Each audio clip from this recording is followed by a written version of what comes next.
Welcome into an all 22 podcast. We have the band back together. Ray's got sexy voice and Bobby's back to help with the female viewer ratings.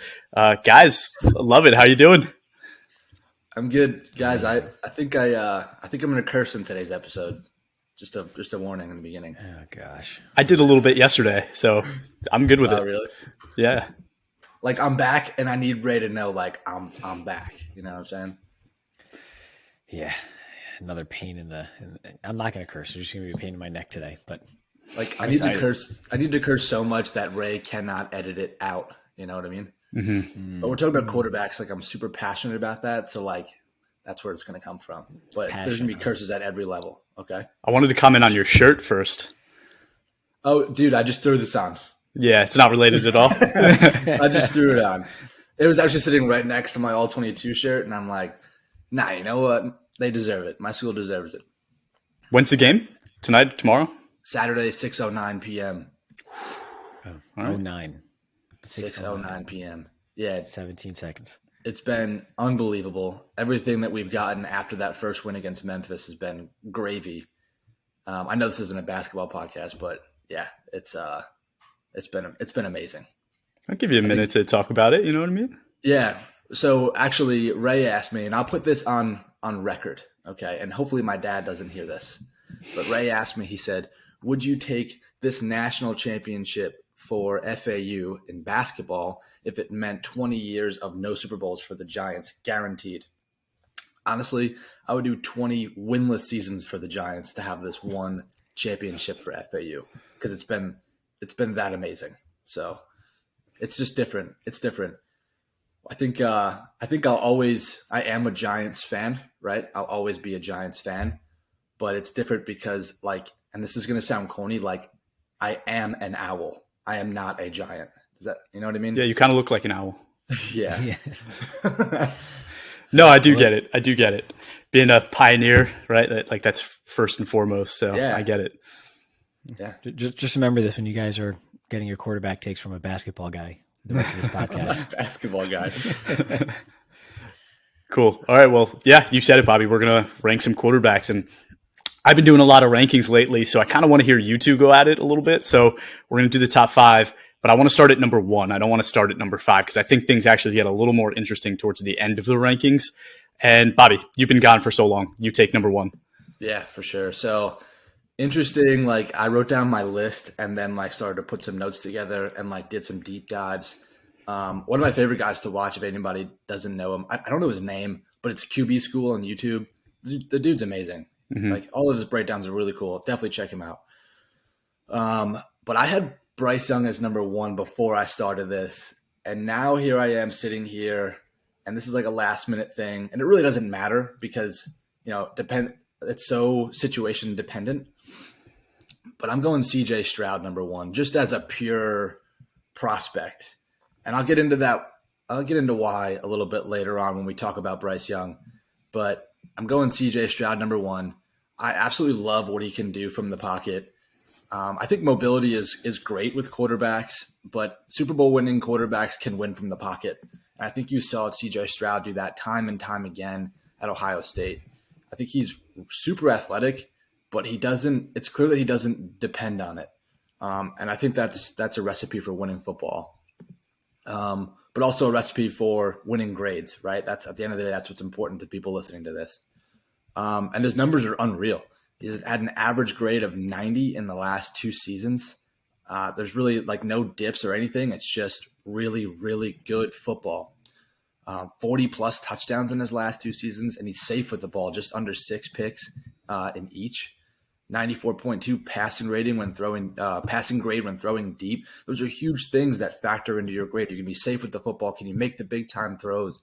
So yeah, it was really hard for me to watch CJ Stroud and not put him at number 1. The only reason why I kind of had him at number 2 is I don't trust Ohio State guys. It's a little bit too perfect of a situation, right?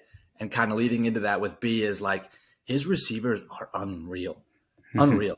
And it's not like he's throwing to somebody who's wide open every damn time. There's certainly those window throws. There's those throws where he's throwing guys open, right? But at the end of the day, dude, that receiving core is insane. But I'm not going to hold that against them. I still have them up here at number one. So you say that you just kind of, that was like on the fly, but it wasn't that you read my article a few days ago on quarterbacks and I had CJ Stroud at 1, right? That's not why? No, I tried to do this blind. So okay, I'm just yeah. So like Ray, do you have somebody different at number 1? I do have Bryce Young.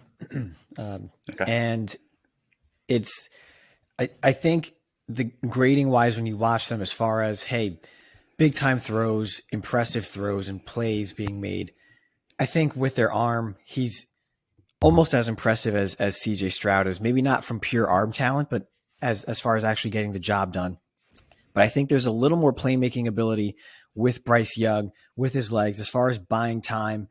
And to be fair to Stroud, for the most part, he never had to buy time. The time was just always afforded to him because he has like 5+ seconds in the pocket to throw to those monsters at receiver. So I get why someone could have Stroud at the top. I just think there's a little more playmaking ability with, someone would have, Stroud at number 1, but I think there's a little more playmaking ability with Bryce Young. And Bobby, you mentioned it. Those receivers at Ohio State were fantastic. They have been for years at this point now. The situation is so great. At Alabama, that really wasn't the case this past year, as one might think it was. The receivers were barely above average at best overall.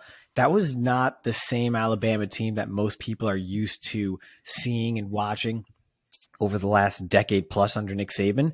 That was a down year for talent at Alabama, at least on the offensive side overall. And so there was more put on the shoulders of Bryce Young, and he delivered time and time again. I mean, if Alabama lost, right, which they did a couple times now, which is like a total anomaly, it wasn't the fault of Young. He basically carried that team to wins they might not have otherwise had, that you might think that is just sort of the norm for them because of their talent advantage. So I get why, from a pure throwing standpoint, you could look at Stroud and everything just looks beautiful and you go, okay, yeah, that's the guy. I just like the playmaking that we saw from Bryce Young time and time again, which we just didn't see from Stroud until that Georgia game. And I don't like that. I only saw it once. So, I mean, Ray, you almost sold me just because of your sexy voice. Like that almost just like I almost couldn't control myself over here. Like That's you had me to describe it. but let me ask you both this question, because this is I think why I had Stroud at number 1, and I think what I'm hearing Bobby say too is when I saw CJ Stroud's game, I don't think there was a single element of it that I thought was even average or below average. Everything was at least above average, right? Not that there was like all these elite traits, but everything was above average. And I think when I watch Bryce Young, it might not just be his size that's below average. When I look at like maybe even his arm strength, like is he, if you ranked him in today's NFL, where would Bryce Young fall with arm strength, right? Where I think CJ Stroud still is probably above average with arm strength. I wouldn't put him below average. I would say right around league average, maybe a little bit better. So it's not something he's going to, hang his hat on, but it's definitely good enough given everything else he has. I didn't see a weak arm for Bryce Young at all. Mm-hmm. What I saw that, and Ray, you kind of saw this a different way. It's pretty clear. But what I kept seeing with his big plays, with his highlights, with his splash plays, almost all of them were plays where it was a broken play or it was a play that he flushed out, extended past the original progression of the play. Like CJ Stroud, you go through his every pass in every game. His best passes are off his last step in his drop, fire away, right? Bryce Young is a little bit different. It's him. Okay, I'm gonna tuck. I'm gonna run. I'm gonna buy more time. Love that he keeps his eyes downfield when he does that, but don't love that how often you see him do that. Like, I don't know. I would just rather see him drive the ball off the last step of his drop, and you just don't see it enough. Or I wouldn't say you don't see it enough. It's that you see him break the play too much. Which could be right, like kind of to what Ray was saying before, where it's just like the talent around him in Alabama this year was really not that good, like relatively to what Stroud had. But I think also like the other aspect is just like, what is it about Stroud that you look at and you say that's not good enough? There's nothing. Yeah, it's not that he shows anything that's not good enough. It's okay. What happens when things go bad? I've seen I've seen Bryce Young in the fire many times. I've only seen Stroud in the fire once, and to be fair, he did very well. He stepped up to the occasion against Georgia and got his team in position to win that game, if not for a missed field goal, right as the clock struck midnight on New Year's. It's fantastic. But you didn't see it often. And it's preconceived bias, and you try as a scout to avoid this at all costs. But you look back at the other 2 first-round Ohio State quarterbacks lately, and it's sort of the same story with them before they got into the league. It's like everything looked great. They were phenomenal. They were throwing for 50 touchdowns with like 3 picks and, slinging the ball downfield, and everything was great. And then you never saw them in the fire. And then when they got to the NFL as passers, they struggled, right? The late Haskins more so than Fields. The jury may still be a bit out on Fields, but we've seen that Fields has a lot in his game that still needs to be developed in the pros from a passing standpoint. And we'll see how he does now that he's got a bit of a supporting cast. But it's just because we've seen this story before with Ohio State quarterbacks, and we've seen them struggle because everything is not just laid out on the silver platter for them once they get into the league. So it's not that Stroud did anything himself to make me go, oh man, that's worrisome. It's just that he hasn't really faced the adversity so much. That does worry me. And that's originally why I had him at number 2. But at the end of the day, kind of like what Chris is saying, just about everything you saw him do well. The one thing I would say, 43.9 PFF passing grade under pressure. That's not amazing. Odds are wherever you're going to go, it's going to be not the greatest roster. But I think in time, as he develops, as the roster develops, he'll be a really good quarterback. And I think just one more like stat that we can point to kind of differentiate Stroud from those other Ohio State quarterbacks is his average time to throw. I don't have the numbers in front of me, but I do know that Stroud was much better than those guys. And I think that was like a major kind of like people ignored that a little bit when you were talking about Fields and Haskins. Like it was like, yeah, they did everything well, but it's like, oh, but they took 4 seconds to do it, where Stroud is doing everything well and he's doing it in under 3 seconds. I don't know what it is, but say it's under 3. Yep. So yeah, but let's move on. So Bobby, kick off your third guy. Who is your third guy? Yeah, my third guy is Anthony Richardson. I mean, he's my favorite prospect coming into the season, although to me it was like kind of a disappointing season for him. I could not wait for Kyle Trask to get the hell out of there so I could just watch Anthony Richardson evolve. And that's kind of the problem. I felt like he needed another year to evolve. And maybe if Kyle Trask did get the hell out of there, we'd be okay with him joining. We'd be okay with him entering the draft this year. But right now it seems a little it's funny. I think the last time we were on this podcast, we were talking about how, everybody was going nuts over his combine. But like, we all should have expected that, right? And now everybody's going nuts over his pro day. We all should have expected that. Like, this guy's good on air. Mm-hmm. But yeah, I think he's got the highest ceiling of the group. I think that's an easy statement to make. Not a ton of passing experience with just one starting season. He's got insane intermediate and deep passing grades, though. I mean, 85.8 intermediate passing, 93.1 deep passing. So I think those are things that can, if he's in the right system, I think those are things that can sort of elevate his floor and take him to the next level as he gets onto your all-22 teams. So one of the things that we knock him for is that he doesn't throw with touch enough.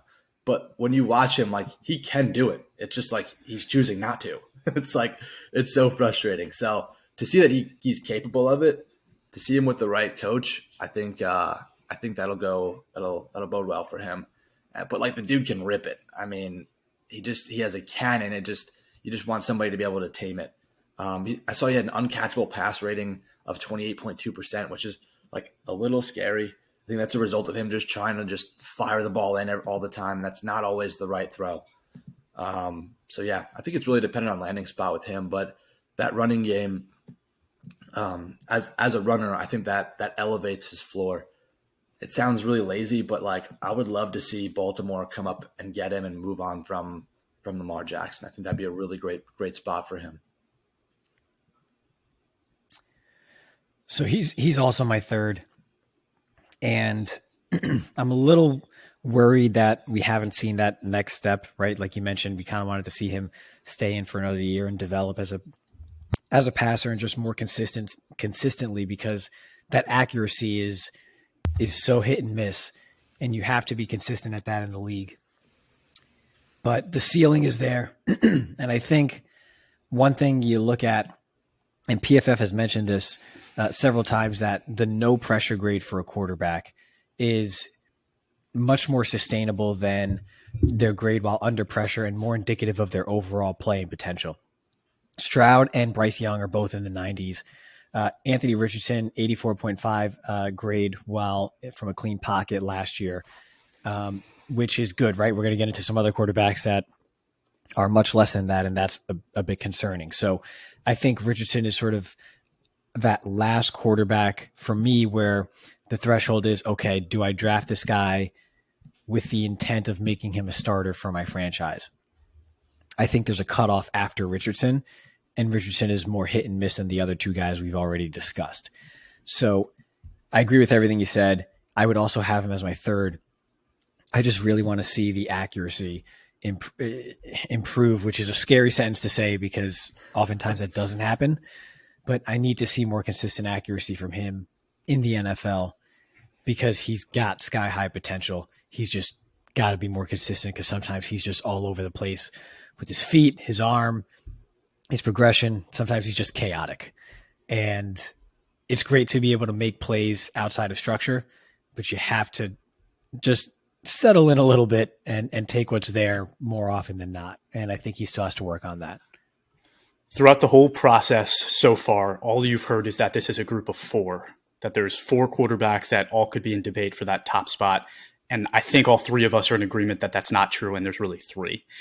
I think I would go a step farther and say, I think Anthony Richardson is just as likely to be successful if he lands in the right spot as Stroud or Bryce Young. Like, I truly think that those three guys are all good enough and toolsy enough to be successful at kind of the same level, because Anthony Richardson is not that complete prospect from a pocket perspective.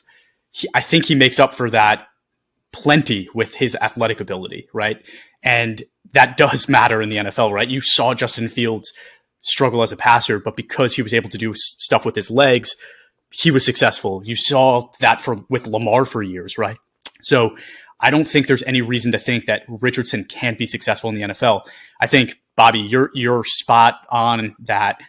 If he goes to the Ravens, like, it would be amazing for him. But I actually have like another team. I think it's actually likely too. Now that like Jalen Carter is kind of falling down draft boards, right? And like people are starting to sour on him a little bit. And like there might be personality concerns, there might be commitment concerns, whatever it is, he's falling down. To me, that means that if the Cardinals go Will Anderson at 3, what is so enticing out there for Seattle at 5 that's going to steer them away from not taking Richardson, right? And if Seattle takes Richardson, he sits for a few years behind Geno, who's a great mentor and a leader. He can learn those leadership skills. He can learn, how to be a quarterback in today's NFL for a couple of years with Pete Carroll, one of the best coaches in the NFL. And that's just a recipe for success. So like, that's where I want to see him go. I love that, but I also have somebody else penciled in to go to Seattle. Ooh, okay. But like not in the first round. But I think that'd be sick. I mean, I think that's a great match with Richardson and Pete Carroll. I think either way, if it's Baltimore or Seattle, I think those are two really good spots for him. I like that a lot. I think I may like Seattle more than Baltimore, based off of that elevator pitch you just gave, Chris. I think you already sold me because I think it's important for Richardson to go to the right situation because he has more boom or bust than someone like Stroud or Young. And Pete Carroll's near the top of the list of guys I would want to see a quarterback like that go to if I want him to reach his potential. There's that voice. I'm sold now too. Yeah, he turned into like Darth Vader though on that one. I have to go like change my slacks. Yeah, I was scared and turned down. We're playing hurt here. We're pushing through. So like if Pete Carroll's out there listening, all I would say to him is like, listen, when you play all 22, Tyree Wilson is only going to be worth 6% of your team. And like he's not a finished product either. So like why would you take that risk on somebody worth 6% of your team when Anthony Richardson could be worth 10% of your team, right? So like, yeah, Pete, if you're out there listening to all 22, just, hear my words. Well, if he's out there, he's going to want the number 4 quarterback on my list in a later round. He can have both. He can have his cake and eat it too. Who's your number 4? Man, I hate this. I'm going to agree with Bobby. I already know it and I'm mad. Go ahead. Dorian Thompson-Robinson. Oh, okay, good. My man, pots and pans. Who do you think I was going to say? Hendon Hooker?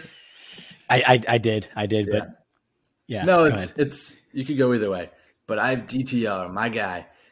Guys, 5 years of experience. You guys know, Chris, I know you love that. I love that. 5 years of experience, evolved into a really, really good passer, 70% pass completion in 2022, and killed it at the combine. It was like not a throw he didn't make at the combine. I really don't think he gets enough credit for how good he is as an anticipatory passer. Like we talked about guys that on the last step of their drop can fire the ball away and make their first, second read, whatever it is, and go through their progressions. That's DTR. Saw him do it time and time again. Can be kind of sloppy with his footwork at times, but I think those are things that can get cleaned up with the right coaching, like Pete Carroll. He throws a tight spiral on a rope, and he throws with touch, which I love to see that. He knows when to do it. I just talked about Anthony Richardson struggling to do that. DTR can do it. He's extremely mobile, but doesn't rely on the broken play, kind of like we talked about with Bryce Young. But yeah, some of his best throws are on the last step of his drop. He's a really good runner. He's tough as shit, but I think he's got to work on avoiding taking the big hits at the next level because it doesn't really seem like the biggest dude, kind of like Anthony Richardson, who should also avoid taking hits at the next level. But yeah, I love this guy. You guys know he's my Madden quarterback, and yeah, I would love to see Pete Carroll come around on day 2 and pick him up and do the same thing he did to Russell Wilson for DTR, who looks a little bit like Russell Wilson. Wow. So Ray, before you go into your number 4, I want to talk about DTR a little bit because I had a similar observation, Bobby, where I said, I think he is the best quarterback of this draft prospect with going through his progression. You see him do that. And that's something that you get with being a 5-year starter, right? You can't get that experience any other way. The only knock I had on him is his throwing motion. It's so long. One of the things I loved about Lamar coming out is he almost looks like Aaron Rodgers, where he flicks his wrist and the ball's out of his hand. It's just a flick. But DTR looks like a baseball player, right? He's got a really long wind up throw, and there's not many quarterbacks in the NFL that get away with that. So they say that you should be your throwing motion should be like you're in waist high water, right? And the ball should never go under the water, right? And you see Dorian Thompson, DTR, put the ball under the water a lot. Yeah. So, but I think those are all things that can be cleaned up. And that's why I love him so much is there's things. He doesn't really feel the pressure all that well sometimes. His footwork's a little sloppy. Like I said before, sometimes he's a little flat footed. His throw motion can be shortened, but those are all things that I think as a developmental guy behind Geno Smith, I feel like he could be a really good quarterback. Agreed. And so Chris Sims also had him in his top 5. So curious, you're a Giant fan. Maybe there's some conspiracy theory behind that. But not a Giant though, dude. He actually says not so nice things about the Giants. Really? I'm sure his dad's yeah. I forget what it was a while ago, but I'm gonna be what a douche. Maybe his dad spanks him afterwards. Yeah. But I think what I'm hearing is that it's a group of 3, like we said. And then there's probably 4 guys that could be debated at that number 4 and 5 spot. So Ray, who do you have at number 4? Gosh, I had Hooker and don't love it because I have a lot of concerns with Hooker. Hooker, the quarterback out of Tennessee. The main one being that he was essentially, when it comes to NFL draft prospects, a nobody until he came into this offense that's pretty gimmicky at Tennessee and put up big numbers. And then all of a sudden, oh, he's a big quarterback. He's got a pretty big arm, and now he might be a first round pick. I don't like that, especially if he's going to be 25 years old, right? Where were you the last 5 years, right? Where was this guy? Is it you or is it the offense that you were placed into? And I think that's a trap that many teams have fallen into previously, which has led to some quarterback busts. But I do like his intangibles. I like his mobility. We'll see now coming off of the ACL, which is another concern, right? The injury history there. But I do like his game and how he can move around in the pocket. And he seems to have a good command when he's on the field, a good feel. You never really see him panic, right? I mentioned how Richardson can be chaotic. We talked a little bit before about Levis and how he can be chaotic, right? And Hooker plays in the chaos when it's there, but he seems kind of cool and calm under pressure, which I like. And that's something where I go, okay, I see a big arm, a big quarterback that can move a little bit, who has a pretty good demeanor. I can work with that. I don't see him, like I mentioned, he's below the threshold for me as someone I'm drafting on day one, or even in the second round. That's just, for my personal opinion, as someone who I would have a stake in for being my future starter. But he's someone I think is worth taking a chance on, getting him into your quarterback room, starting as a backup, and then seeing if he can develop into that without necessarily mortgaging your future or high draft capital on. So with Hendon Hooker, it's more so the traits that are there, but some concern around, was it you? Was it your offense? And are you just the type of guy that, yeah, you're pretty calm, you have a great demeanor, and you do really well in interviews and on the whiteboard, and that's why you're kind of skyrocketing up boards right now. It's concerning, but after the first two, I have concerns about all these guys.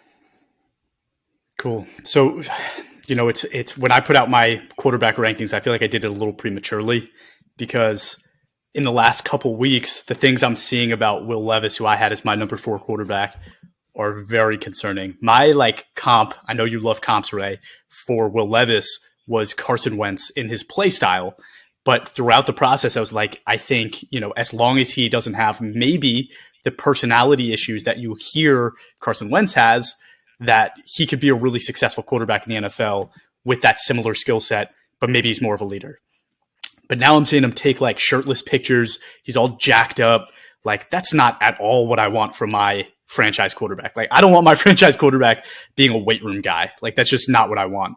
And Hendon Hooker, all I'm seeing is that he is a leader like Jalen Hurts is a leader. All I've heard about was Jalen Hurts killed the interview process. He was the best leader some people have ever spoken to. And you're hearing similar things about Hendon Hooker, which I really like. The concerns about him being 24, 25 years old, coming off of ACL, I think are very real. I think him playing in that offense, which is not an NFL offense, is a real concern.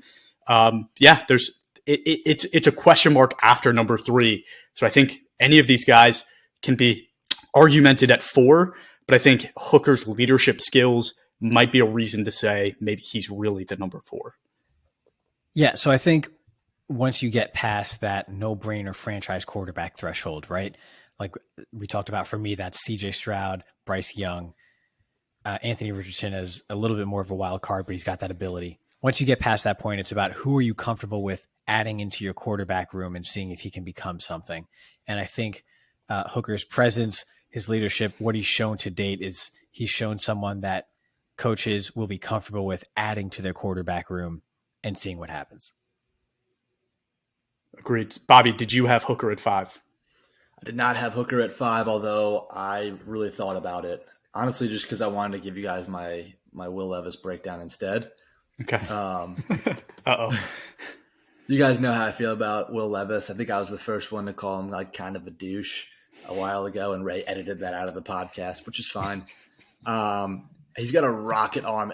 He's got a legit rifle, but he does not use touch. And unlike Anthony Richardson, where you've seen him use it, I don't know if Will Levis has it. So that's something that hopefully he can develop over the next few years. My comp with him is actually Uncle Rico. Just a big douche who can throw the ball over mountains. So Will Levis equals Uncle Rico. He didn't play much in 2020, but posted 60 grades in 2 of his last 3 seasons. I understand the roster wasn't great, but Ray, we talk about wanting to see guys perform well under fire. He didn't. Double-digit INTs in his last 2 seasons. Chris, you talk about him being a weight room guy. He's got a body like Tim Tebow and Brady Quinn. And, like, in this case, that's not a compliment. Right. Like, I like those other guys. Just didn't really turn out so well.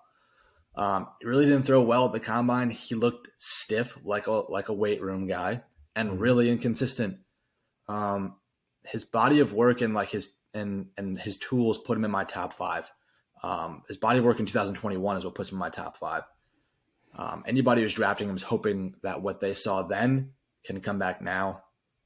So I don't know. Although he's got the tools and he's a bit of a tool himself, the poor footwork and inconsistent accuracy scared the hell out of me. So for his sake, I hope he lands somewhere like Vegas. I think he can learn behind a douchey quarterback like Jimmy Garoppolo and a coach who's used to that type of quarterback. Considering he'd coach Jimmy G, douche, Mac Jones, douche. So like, yeah, that's my take on Will Levis. Can we do the graphic for this episode just Uncle Rico? Like it's just Uncle Rico. Dude, that's tailor-made for TikTok, baby.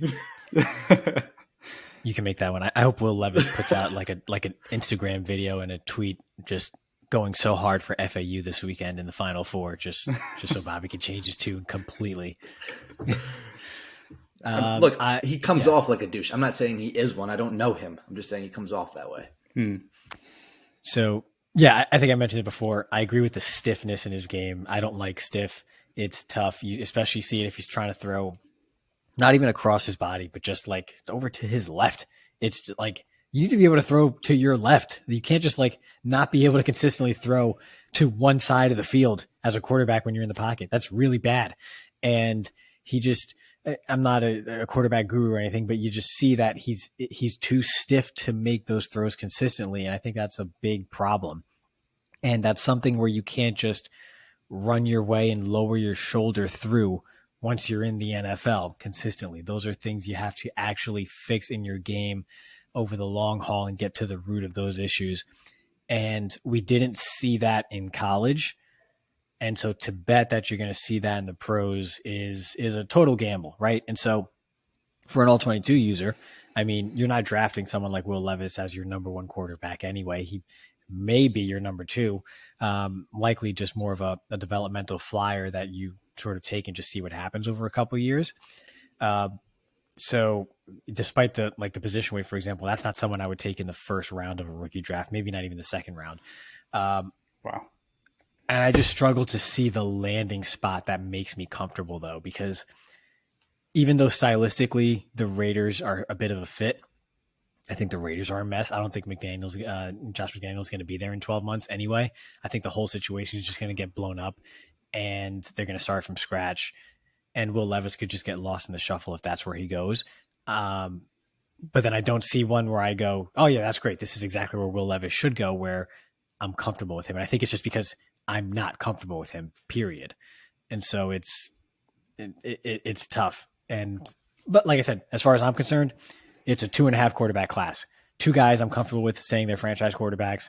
Someone like Richardson who could be, and maybe if I had to bet on, I guess I would, as opposed to not. And then outside of that, it's just shooting dice in the bathroom. So I just want to jump in real quick.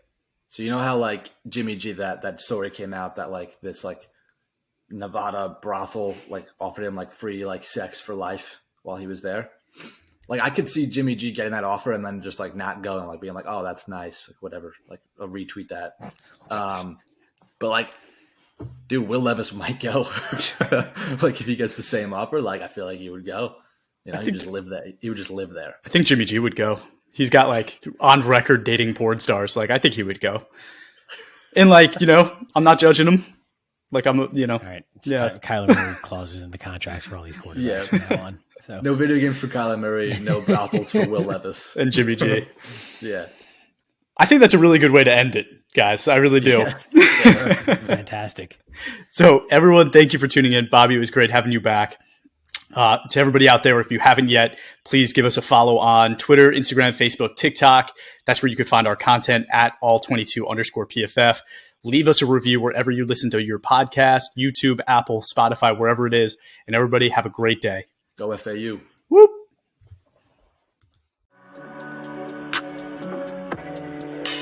I'm a ghost.